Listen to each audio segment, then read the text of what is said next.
I believe strongly that we should be in Washington, D.C. right now, sitting around the table having this conversation, or wait 10 days till we come back. But since we're not, I decided to drive to a sorghum field in my district. My district, the Big First of Kansas, is the #1 sorghum producing district in the country. We're also #1 for wheat production. We're #1 for beef production. I did 63 town halls all over my district, every one of my counties this summer. The elimination of the stepped up basis came up every single time. And Mr. Chairman, respectfully, I just heard you a few minutes ago say you were willing to do everything you could to make sure we preserve the stepped up basis. This is a great opportunity for you and every member of this committee to be on record being willing to protect the stepped up basis. I'm a fifth generation Kansan who grew up on her family farm. I'm sorry, what? No, I'm a fifth generation Kansan. Hold on just a second, Congressman, man. Members, please, when you're not on and speaking, keep your phones muted, please. Okay? Thank you. Go ahead, thank Mr. you, sir. Man. You know, I'm a fifth generation Kansan. I grew up on my family farm. The house that I grew up in is the house that my parents still live in today, and is the home that my great-great-grandfather ordered from Montgomery Ward catalog in the early 1900s. My brother now farms full-time with my dad. For our family, the farm is the way of life. And that's the case for thousands of farm families across my district and tens of thousands across the country. Families rely on the land and their crops for livestock for their livelihoods.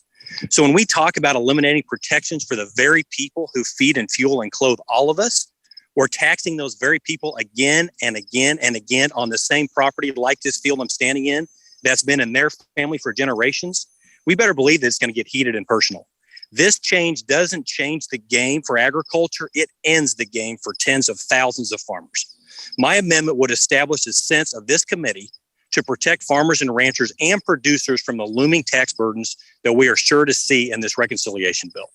The amendment is based largely on the language from a letter that many members of this committee sent to other congressional leaders to make the proposed ag exemption to the new stepped up basis taxes a full exemption. Simply put, don't tax our farmers and ranchers and their generational property over and over and over again. Don't destroy their livelihoods. We should have their backs, and these are the people that this committee should be protecting, defending, and working to represent. Make an exception for them.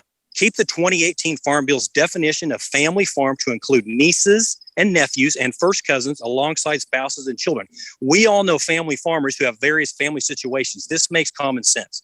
Permit common farming practices like leasing land without additional taxes to family members and non-family members. Provide equal treatment to all heirs regardless of their on-the-farm status. Do not impose the deferred tax obligation for any eligible heir. I urge you to support my amendment. Please, this is the very least that we can do. Mr. Chairman, I also ask that the letter from several of our Democratic colleagues to congressional leadership regarding their opposition to additional farm taxes like these be submitted into the record. This is an opportunity for everyone on this committee to be on record to say that they are for preserving the stepped up basis. It's time to put words into action and send a resounding message to the rest of this Congress, to the ag industry, and to the Senate that the House Ag Committee strongly opposes, unanimously opposes changing the stepped up basis.